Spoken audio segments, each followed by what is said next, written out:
কবিতা আমাকে 2 লক্ষ টাকা দিয়েছে, এই কথা আমি আমার স্বামীকে বলিনি। মাঝে মাঝে ও এমন ভাব দেখাচ্ছে যে আর পেরে উঠছে না।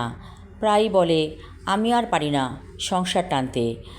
আমি একদিন বললাম, আমি কিছু টাকা জমিয়েছি, একটা ছোটোখাটো বিজনেস করব ভাবছি। খুশিতে লাফিয়ে উঠল আমার স্বামী। বলল, তাই নাকি? তাহলে তো ভালোই। আমি বললাম, একটা খাবারের দোকান দেব। শুনেছি খাবারের দোকানে 100-তে 100 ভাগ লাভ। ও খুশি হয়ে বলল, ঠিক আছে, আমি সব ব্যবস্থা করে দিচ্ছি।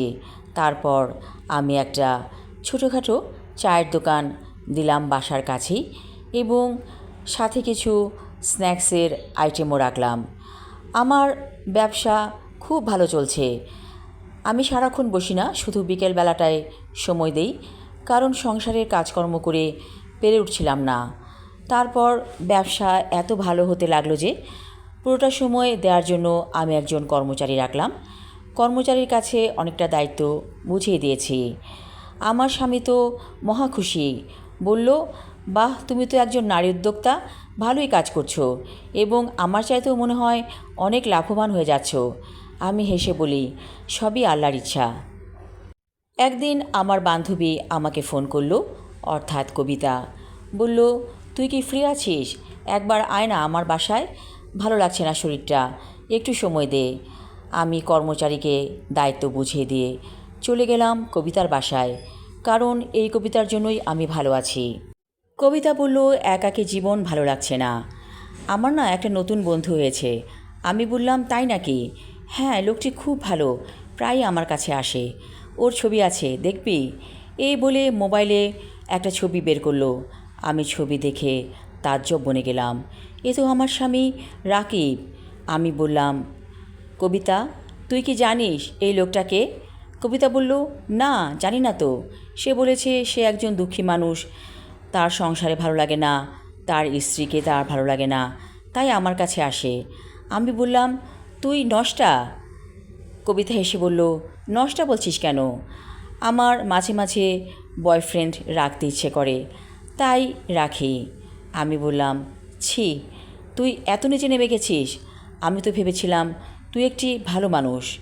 কবিতা বলল, শোন, আমি একটা মানুষ, আমারও রক্ত মাংসের শরীর আছে, চাহিদা আছে, তাই মাঝে মাঝে এই আর কি।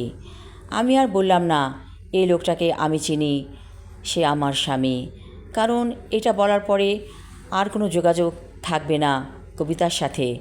তারপরও কবিতাকে হাত জোর করে বললাম, এই লোকটাকে তুই ছেড়ে দে, আমার বড় রকমের সর্বনাশ হয়ে যাবে।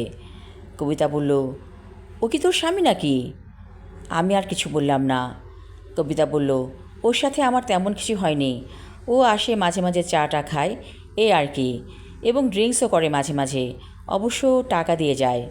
আমি বললাম, কবিতা, আর বলিস না, সব কিছু যদি জেনে ফেলি তাহলে আর সংসার ধর্মের মধ্যে শ্রদ্ধা বোধ থাকবে না।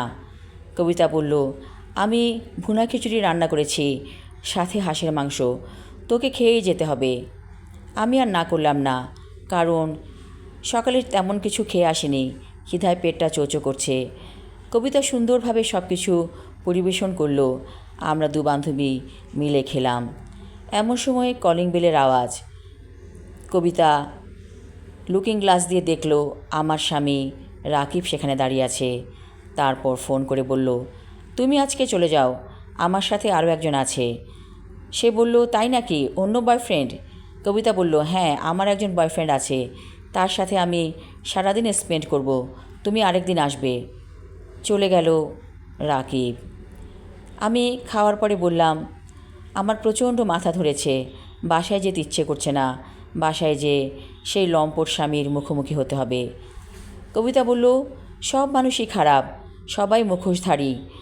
আমি বললাম, আমি ভেবেছিলাম তোর মতো একাকী জীবনে চলে যাব, কিন্তু একাকী জীবনে যে আরও শকুনেরা আছে তা জানা ছিল না।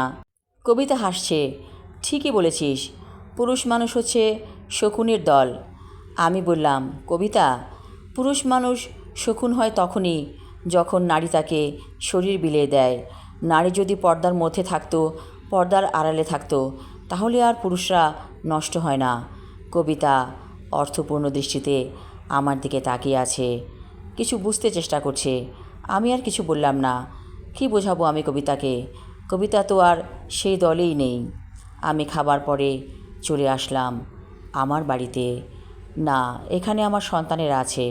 কোনো সিদ্ধান্ত আমি নিতে পারি না। আমার রাকিব ভুল করেছে, আমি তাকে শুধরে দিব।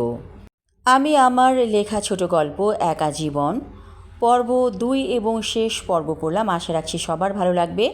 ধন্যবাদ।